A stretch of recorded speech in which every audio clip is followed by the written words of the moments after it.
Eto quick lang, baka sakaling posible 'to, nakita ko lang. So, measure mo yung gusto mo makita yung height, yung target sa taas, right? Yung ginagawa natin noon is, 'pag pataas, pababa ang kukunin mong target, measurement. So, 'pag minersure mo 'to ang target mo is right here, ayan. Yan ang target mo, right? So, target, yan ang target. Ngayon, paano mo kukunin yung measurement sa baba? Nakita ko 'to, oh. So, ito yung area nung pinakamataas, 'to, na minersure mo siya. Hintayin mo lumagpas yan, right there. And then yun ang gamitin mong measurement para makuha mo yung pababa.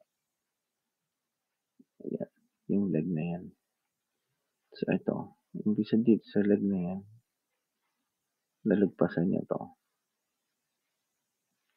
sa leg na yan, hanggang dun sa taas. Ito, makukuha mong measurement sa baba. Malay mo, tama yan. Sigurado, ito lang yung una kong nakita, eh. Naisip ko lang. Anyway, that's all.